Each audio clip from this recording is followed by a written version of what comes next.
Okay, so good evening and welcome to today's class.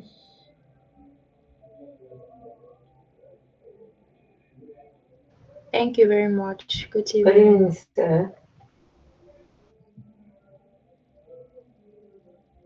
Last class we spoke of, we introduced Illustrator, Adobe Illustrator, and we saw how to use a pen tool in order to sketch custom shapes, icons, logos. So we introduced Illustrator last class, and this class we'll be diving into the differences, right, between Illustrator and Photoshop, how you can combine them in order to create something unique and amazing. Can you see my screen?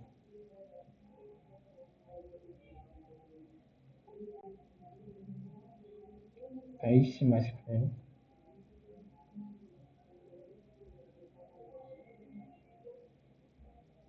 Hmm? Yes, I can see your screen. Okay.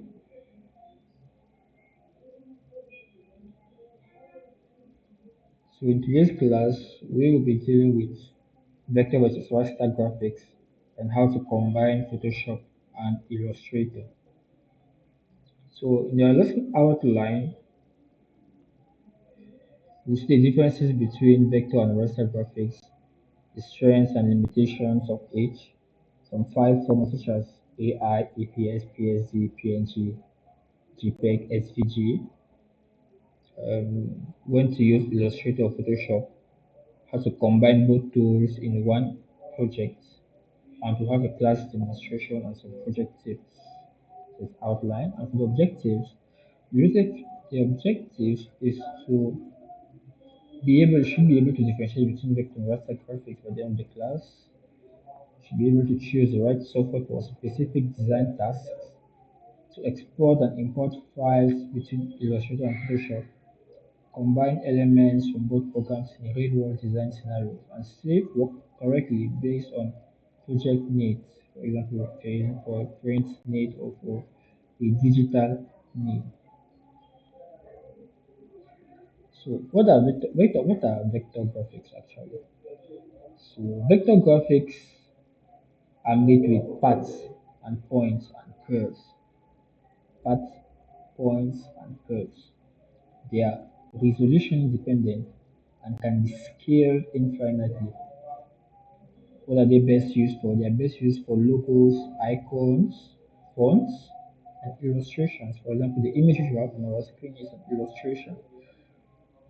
So that's what vector graphics are mainly used for. And some of the software you can use to produce vector graphics include Adobe Illustrator and CorelDRAW. And for the scope of this course, we will only treat Adobe Illustrator. We're not going to look at CorelDRAW. If you master Adobe Illustrator, you'll be able to create any vector graphic of your choice. Create or reproduce any of your choice.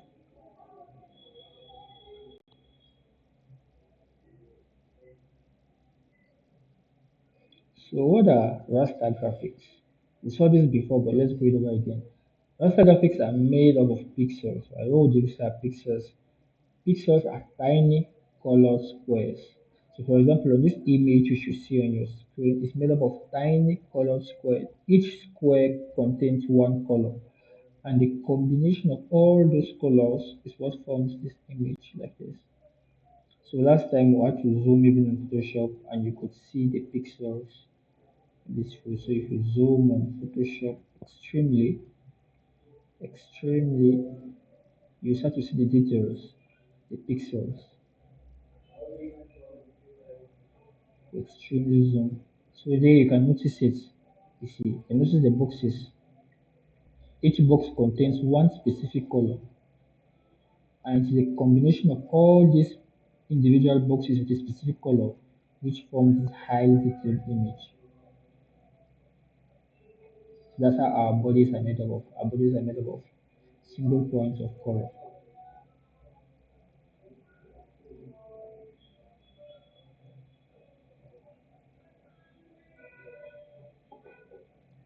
So raster graphics, uh, in contrast with vector graphics, are resolution dependent, meaning that what they lose quality when scaled. That is why if you, for example, let me take an example with movies, right? If you ever download a movie, you usually see movies in different resolutions. So 160 pixels, 180, 720. So if you download a movie in 360 pixels and you're watching on your phone, right, it seems very clear. But however, if you take that same movie and put it on a large screen, for example, your flat screen in the house, the image starts to look very blurry, very not really sharp. That's because what? The large flat screen would make the individual pixels to be stretched out in order to fit on the screen. And because they are stretched out, they become what bigger. And as they're bigger, it reduces the amount of detail on the image. So because the amount of detail is being reduced, the image what loses quality. So raster graphics are good for photos, for detailed textures, are good for detailed textures, right? Because why are they good for detailed textures? Because with raster graphics, you can control each individual tiny colored square, right? Each individual pixel. So they're very good for texture. You can produce any texture which you want. They're good for digital paintings as well. So if you're surely seen hyper realistic digital paintings, right? Those hyper realistic digital paintings are made with the use of Photoshop. So the software which you can use for raster graphics, you have Adobe Photoshop and GIMP, right? But for the purpose of this program, we'll only be treating Adobe Photoshop.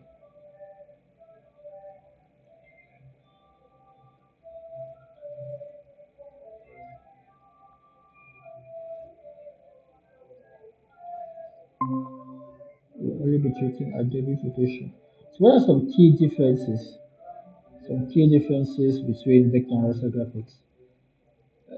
Vector graph, in terms of scalability, right? Vector graphics can be infinitely scalable.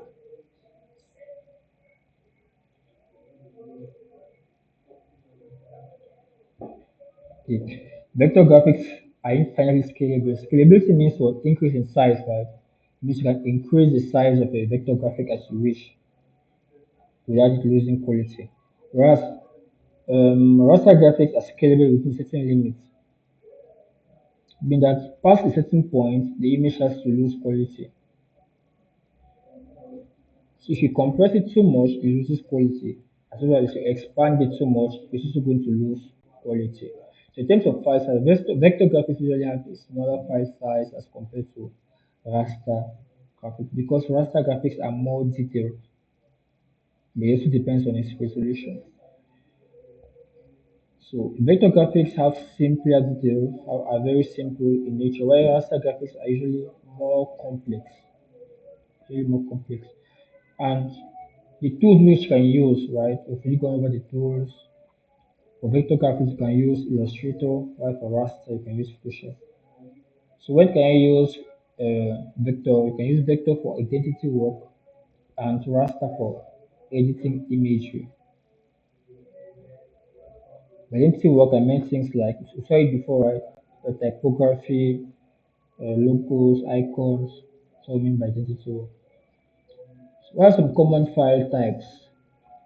Some common vector file types are you have a.ai, which is Adobe Illustrator, the EPS, which is encapsulated PostScript, that's what it means, EPS, encapsulated PostScript, and SVG, Scalable Vector Graphics. So if you want to store your file as a vector file, you have to store it either in AI, in EPS, or in SVG.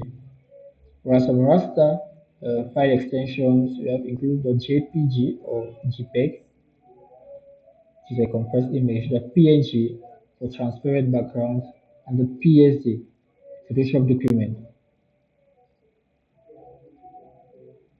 So, so images with a .png means that what they have a background. Transparent background. So always save your. This is a tip, right? I think we've seen this before. Always save your original original working file, the Adobe Illustrator file or the Photoshop document file, the original file, because this will permit you to come back and edit your work later. If you save your file just as a PNG, you don't just save it as an AI or as an Adobe Illustrator file or a Photoshop document file, you won't be able to come and customize it. So, for example, we have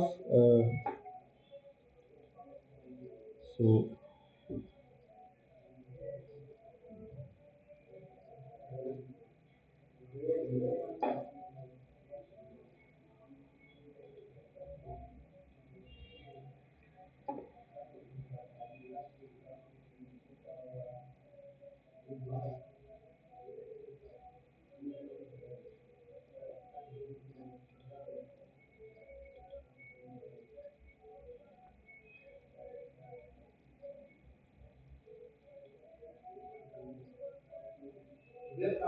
So for example, we have this, for example, right? This is the flyer which has been saved as a JPG, as a compressed image, right? Now, the individual components of this file cannot be edited. Why? Because it's been saved as an image. So this one is good for distribution, right? When I save as an image, I can now share it on my social pages. But this one, I cannot edit it, I cannot customize it normally, right? I'll go to go through some extra processes if I want to customize this again. But however, if I want this file to be able to be customizable, for me to be able to come back and edit any individual part of this flyer, when I'm doing the flyer, I have to save it as a PSD. When you save it as a PSD, the difference is you can always open it back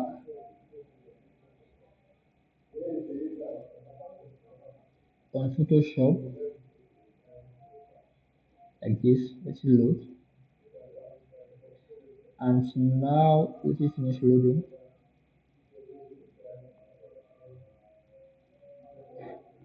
And now you can customize all the individual parts of your image.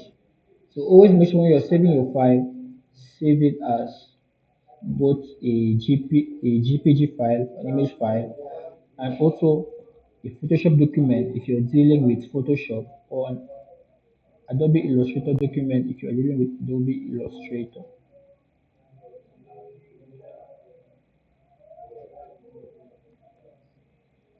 So when do you use Photoshop or when do you use Illustrator? So we are going to see some different tasks, right, which you can decide whether to use Photoshop or Illustrator depending on the task.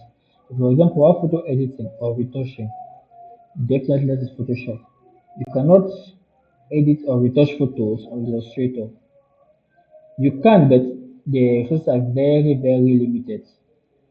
Very limited. So if you actually want to edit pictures, Illustrator is not the tool you want to use. For editing of pictures, then Photoshop is definitely your go-to tool. For logo design, the best for logo design is Illustrator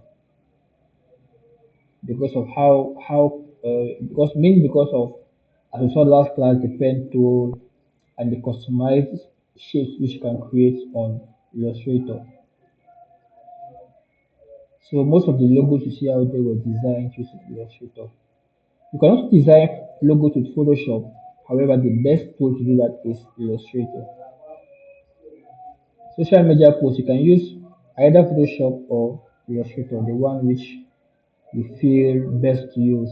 But it mostly depends on the kind of effects which you want to produce on the flyer. So you imagine your flyer in your head, and now you see whether those effects which you want the flyer to have, if those effects can be done with Illustrator or it can be done with Photoshop. Or would you have to combine both? You can also combine both in a single design. We'll get to that. So icon sets for apps, right? Icons are usually designed with Illustrator icons. Posters or flyers which contains logos and which posters, for example, right, instead of containing a logo, just as we said, you can use both. You can design the logo in Illustrator and then go to Photoshop and design your flyer there and use the logo there. So vector art, I don't know if you've heard of vector art, but this image here, as I said, is an example of vector art. You've been seeing these images on our slides. This is an example of vector art.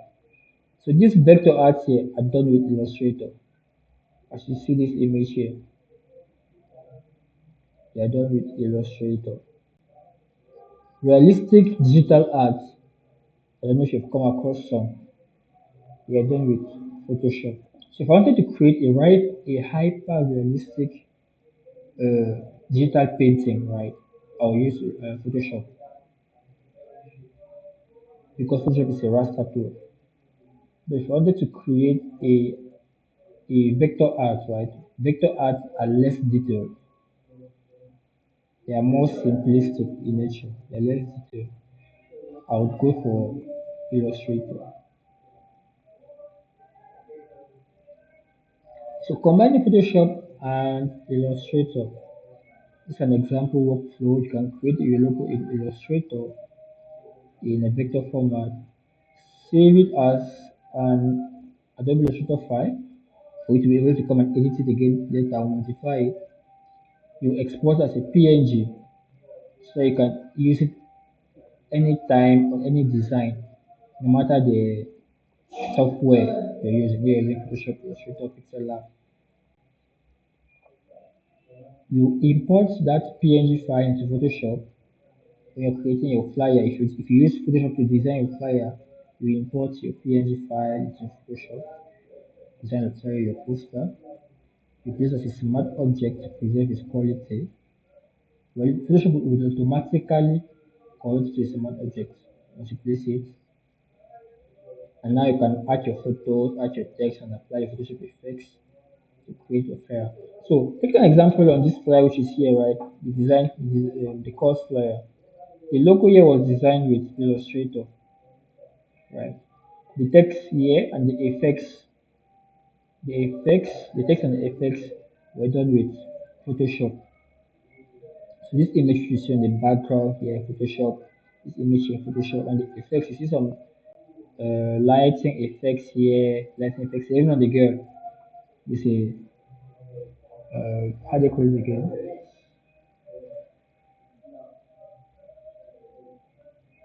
Double lighting effect on the girl. See the girl here has a green color and here yellow color, double lighting effect on the girl. This is done all on Photoshop. However, this circle which you see at the back here with some flyers on it, this was done on Illustrator. This arc, sorry, not a circle. This arc here from Illustrator is saved as a PNG and imported into Illustrator, into Photoshop. So that's what I'm telling you about combining both of them. So sometimes you might want to do something in Photoshop, which you don't know. Photoshop does not permit you to do that, but you know how to do it on Illustrator. So you can go back to Illustrator, do it, save it, and import it into your Photoshop file. So that's how you can combine both elements based on your creativity. So some real world applications, right? Example in creating a flyer, design a logo and icon elements in Illustrator, export as transparent PNG or copy and paste as smart objects, go into Photoshop, add photo, background, textures, lighting, and text, safely add PNG for editing and export in JPEG or PNG for publishing. This just summarizes what we've been talking about. Summarizes what we've been talking about. Keep Illustrator and Photoshop open for back and forth work. So if you're using both of them, right, you want to keep both of them open so you can easily navigate between them. However, if you're using a machine that has a 2 gigabytes of RAM and you want to run Adobe Illustrator and Photoshop at the same time, you might face some troubles, the machine might explode. So it's also important to have a strong computer. At least computer should have 8 gigabytes of RAM. But it is recommended for it to be 16, right, for ultimate performance. Even though my first laptop,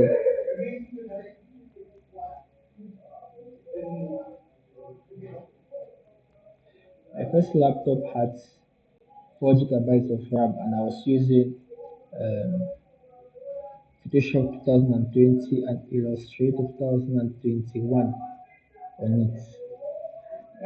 When I started designing, so it was a whole lot of trouble. And then to add to it, I was also using Premiere Pro 2020 on it. To export one video could take 6, 7, 8 hours to export like a 5 minute video. So it's important if you're getting into graphics as a whole, great video editing, graphic design, uh, motion design, you have to upgrade your PC.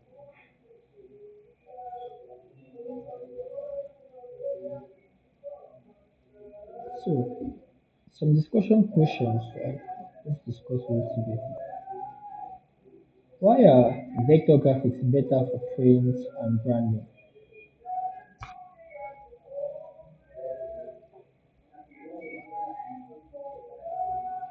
First question, why are vector graphics better for print and branding?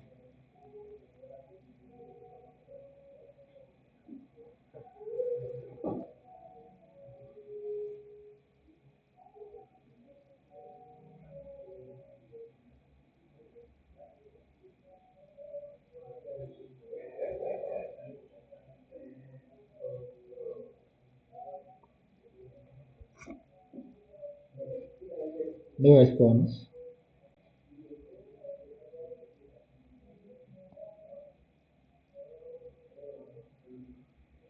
Why are vector graphics?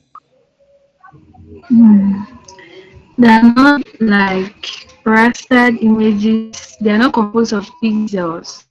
So they are based on mathematical equations. So you can easily resize and see.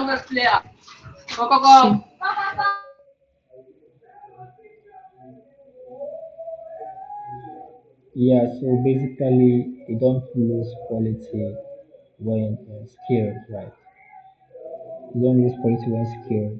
So that's why they're very good for printing.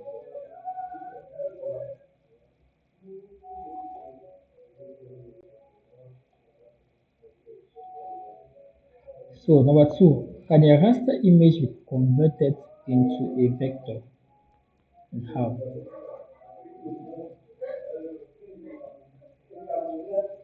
Can a raster image be converted into a vector image?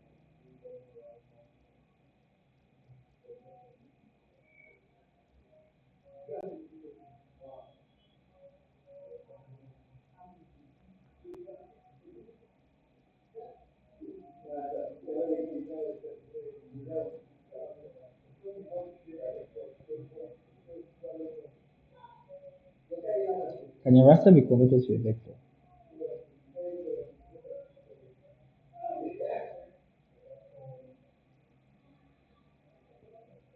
How? Yes, Gina, how can it be converted?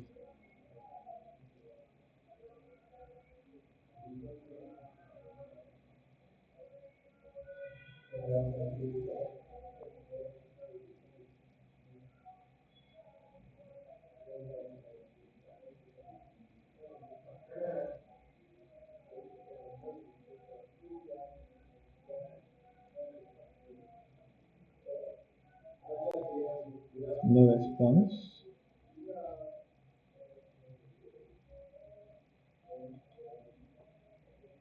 What challenges did you face combining Illustrator and Photoshop? I think we'll answer this one in the next class. Also, we'll have to try to combine them. So, how do you think combining these both tools can speed up your design workflow?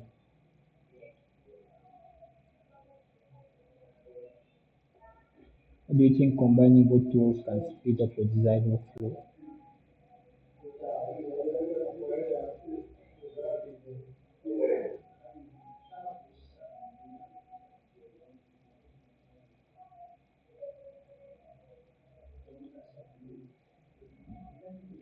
Yes, vector graphics are Sorry, I didn't get your question. What was that? Can you repeat, please? scaling.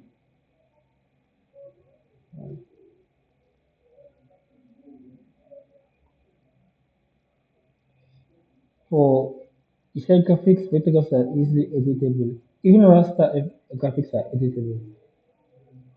But yeah, you said vector graphics are easily editable. But not exactly, right? Not exactly. To be able to edit them, you have to save them as for vector as an AI file, EPS, SVG, and for it to be editable, right? You have to save it as an editable file. For example, AI, EPS, or SVG for vector, and PSD for Photoshop, right?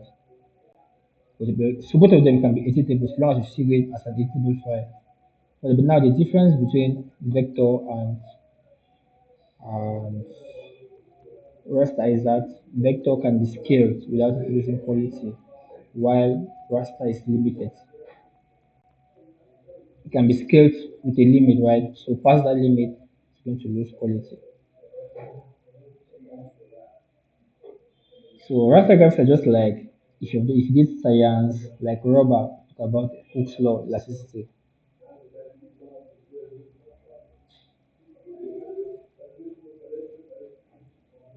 the law of elasticity. So do you remember the law of elasticity in Hooke's law?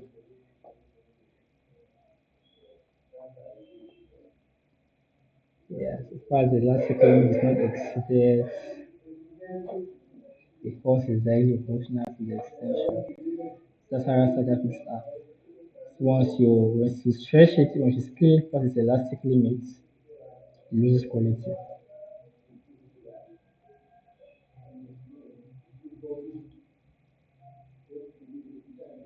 So last question was how can using both tools speed up your design workflow?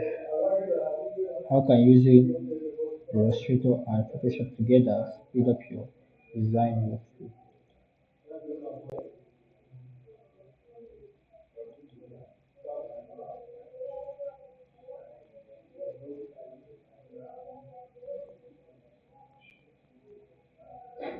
How can using both tools speed up your design workflow?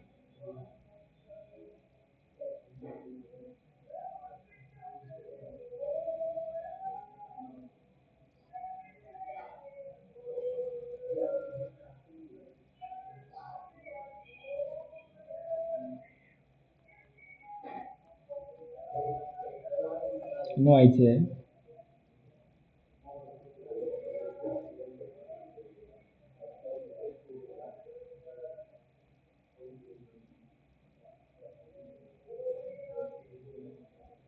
Now, it can speed up your workflow because there are some things which might be easier. It makes image editing faster and makes image editing faster and automated. The design will be both faster and vector. Not exactly. Now, how can it speed up the work? We're talking about speed, right? So, for example, you said uh, Illustrator is good for vector graphics, so such as logo design, right? So, so it is best for that. If you're designing, for example, you have to design a logo and a flyer together, right? So you have to start with the logo first, before getting to the flyer. To speed up your workflow, you might want to get into Illustrator first to design that logo and then import it into Photoshop. For example, to take an example on that slide which I showed you, there's some elements which might be easier to do with Illustrator than Photoshop, right? So to speed up your design flow, you can go on Illustrator and do that particular part of your design. then import it into Photoshop and continue designing there. So you can speed up your workflow by dividing tasks into the two softwares, right?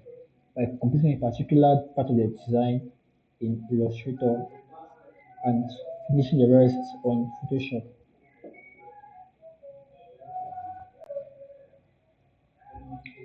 So your design, whether your design is raster or vector, it depends on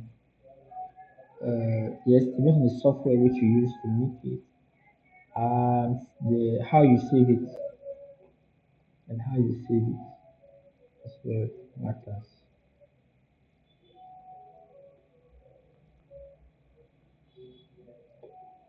So when creating an Illustrator file, create maybe a new file here.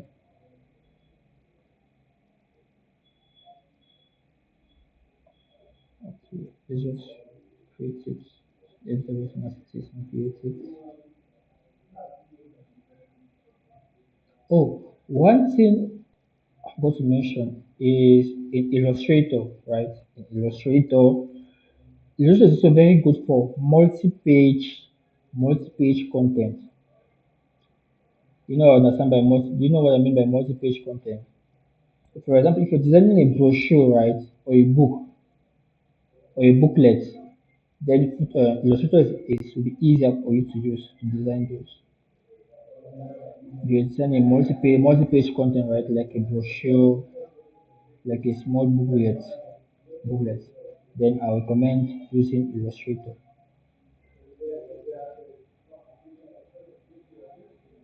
And if you're doing anything for print, right?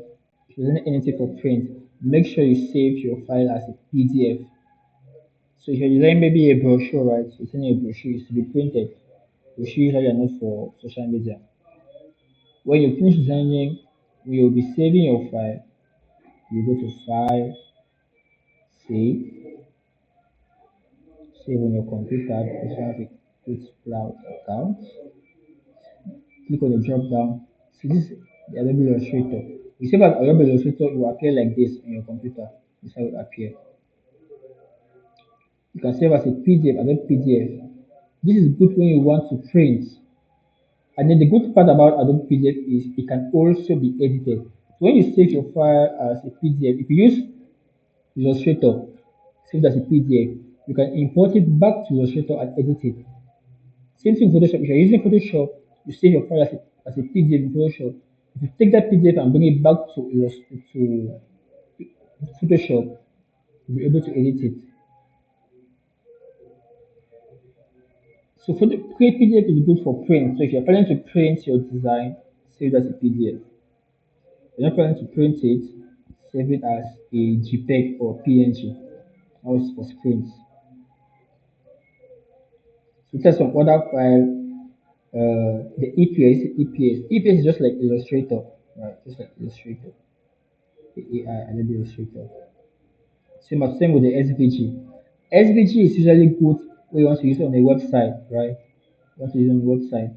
SVG, they are lightweight. They don't take enough. They don't take much weight. The size now, the size of the image will not be heavy, and you can use it now on your website, right? On your website, because when you're building websites, for those of us who are into tech, when you're building websites, you want to make your images for your websites to be as lightweight as possible and as scalable as possible because the different screens and that's mobile phones, laptop, tablets, even giant screens. So using SVG for web design, right, makes your graphics scalable. Talk about Vector being scalable. So whether the user is using on his phone or using on a large screen, your images will appear perfectly clear. So SVG is usually good when you want to use it websites on websites. Are we there? Are we there? So you can choose, for example, PDF, you press save as a PDF. That the dialog box appears here. And basically, you can just leave everything as it is. You don't have to do any complex changes here. You just push a save as PDF, save PDF. Easy to save. So let's look at it. For example, right? You have your put these squares, just these random squares like this. Just put these random squares.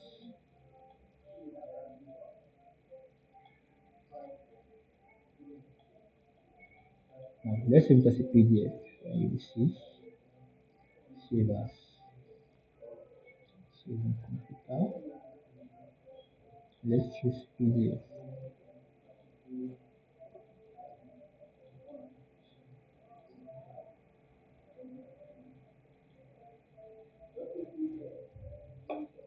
So now okay, save PDF. So let's close this file. So if you come back now, yeah, let's look at that PDF that we just saved right now. You drag it and drop it here.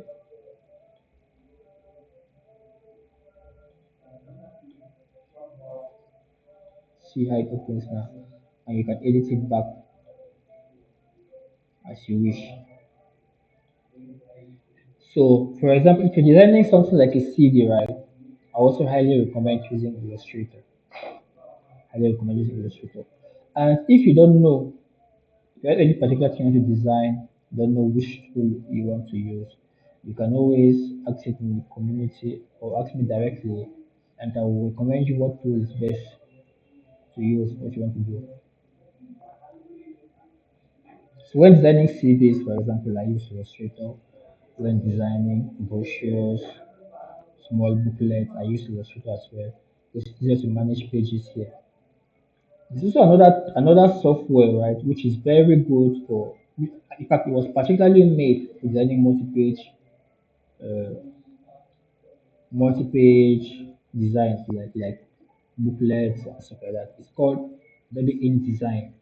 Though we will not look at it during this course because anything you can do in InDesign, you can also do it on Illustrator.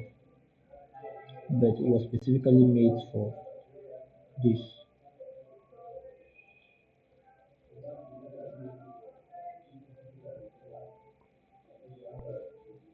So, I think you have not yet installed Illustrator, but we've come at the end of the lecture, and your assignment here was simply to create a brand social media for using both tools, right?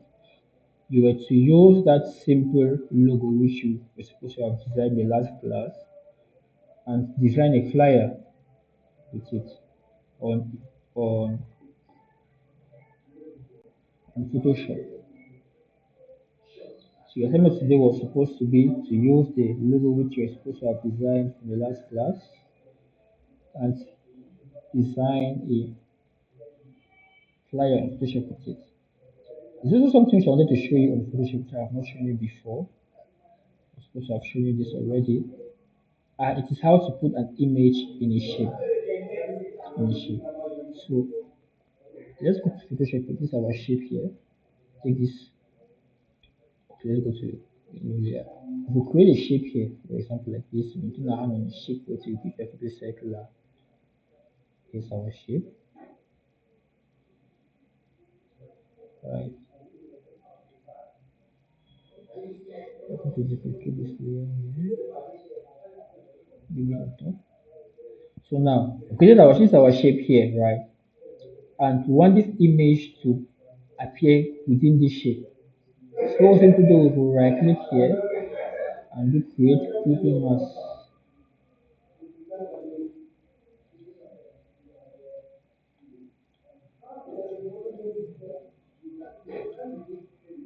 Let me put this layer off. So now we put the layer of the image above the shape and you have click on the layer of the image and do create clipping mask. It's simply going to mask any area of the image which is not in this circle. And now you can simply now resize the image like this.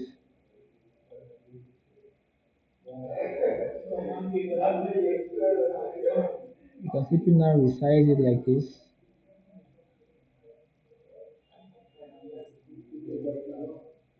and fit it into your shape. There you have it. You have created your circle with an image inside. So now after this, you can also adjust it as you want. You can move the image within the circle. You can also press Ctrl T to resize the image within the circle. You see. So whatever we do it does not go beyond the circle because of the clipping mark which we did here. And once you've also done everything and then you feel like it's okay, you can simply highlight both layers like this, or come to your layers and select the first layer, then turn on the shift key and select the second layer to highlight both of them.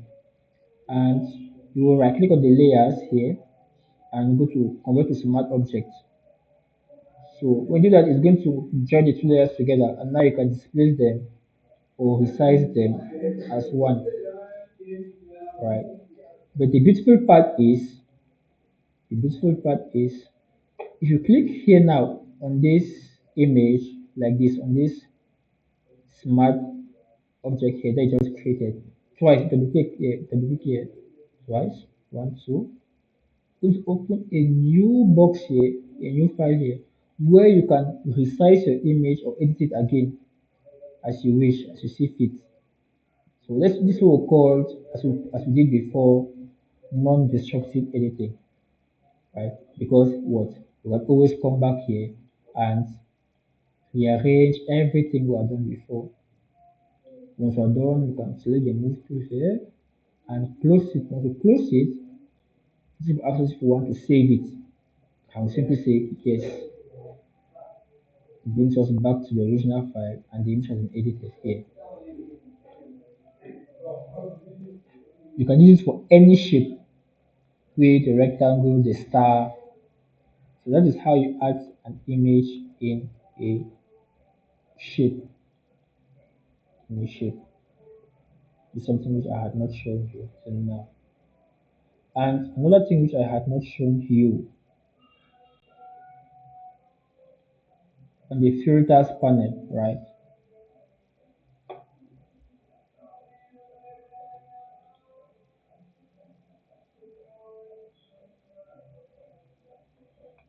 Okay, how can we generate customized shapes in Photoshop?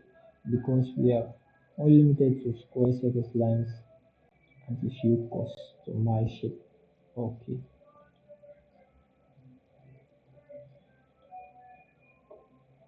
let me just go back to this one here. So using there's also a pen tool on Photoshop, though the pen tool on Photoshop is a little bit harder than the pen tool which you have on Illustrator. So if you go on your tools and use the pen tool, this is the pen tool. So with the pen tool, you can use it in the same way as in Photoshop. You click once, the next point you click, it connects, it connects, it connects, and it connects. There you have it. You've created a custom shape. And in the same way, let's duplicate this layer. I can come up here, right click, and create a clipping mask on this shape. Resize the image for it to fit just within the shape,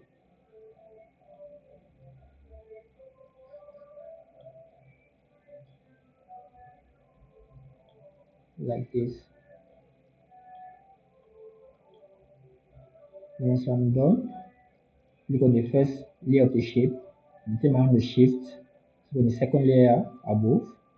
Once the two layers are selected, I right click and go to convert to smart object. So to combine the two layers together in a non-destructive way. So there you have it. So does that solve your inquiry if it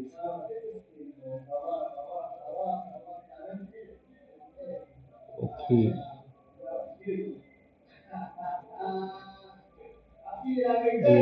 Any other inquiries? No, there are a lot of things right which you can do, right? A lot of things which you can do. I might not see everything, but if you ask like this, I will show you. Some things I might omit during the course, but once you ask questions, it helps me to arrange it and fix it. So anytime you want to do something, you don't know how to do it, you can always ask and we'll go over it. So any other questions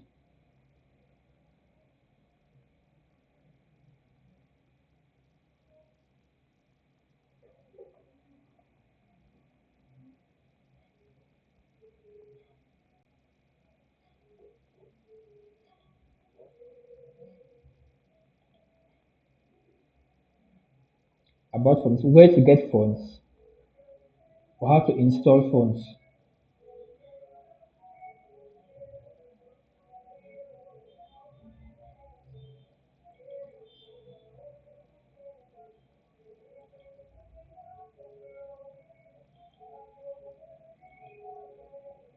How to install fonts directly to your Photoshop. Okay, you remember the last time I showed you how to download the fonts, right?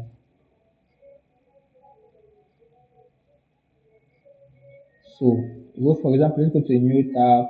I told you of this site called the fonts, for example. The fonts. This was the site a friend showed me like 30 years ago.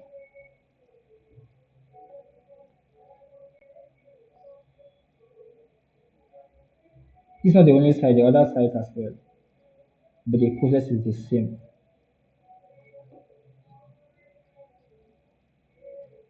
So for example, if I want to design a logo, for example, and the fonts I see on Photoshop or Illustrator are not really what I'm looking for, doesn't really match my creative direction.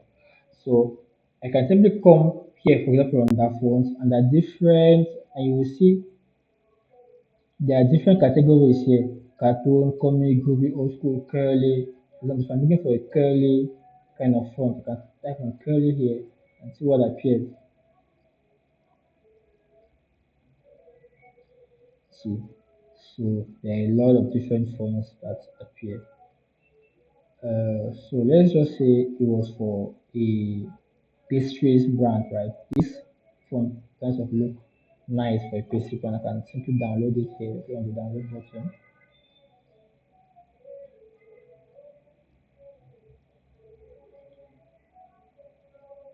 I did download it. Let me check. Okay, is it start download? This is going to appear. This here appears now. From here now, I'll have to unzip it, right? If you have a vinegar installed on your machine, you simply go to right click. If you're using vinegar, and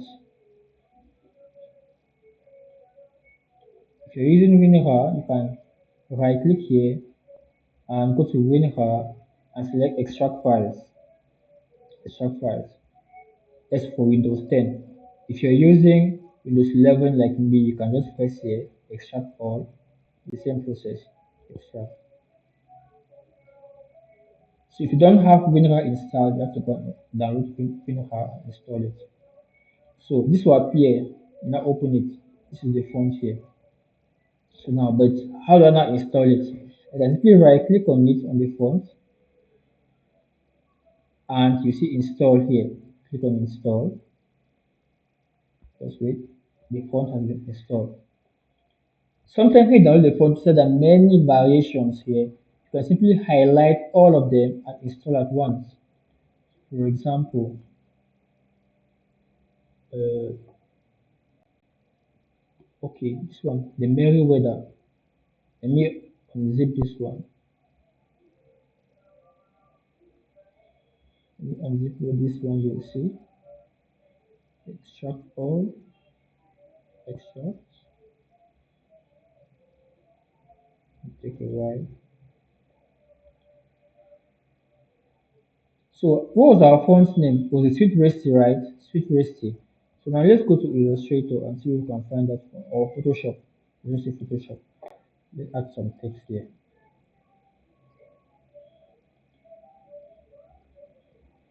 Let's increase the size a little bit, maybe say 48. Now let's go to our fonts here, right?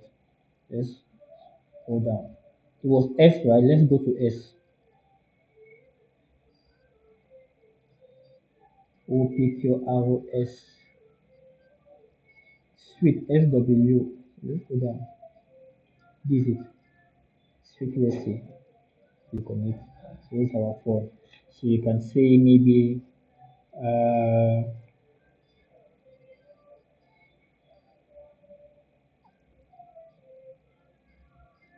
create pastries.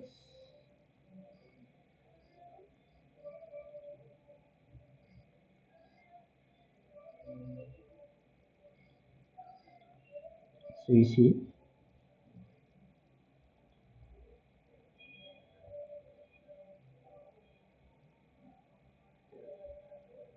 so this one I can download and install phones.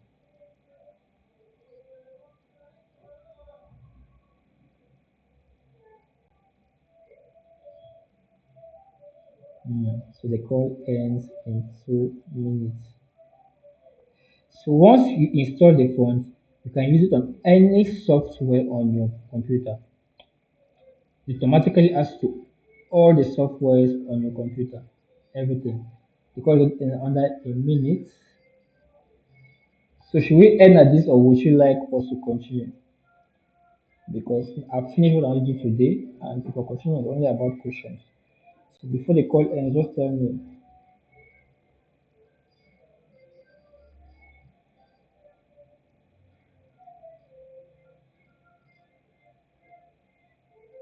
no response means everything is okay, means can end at this, right?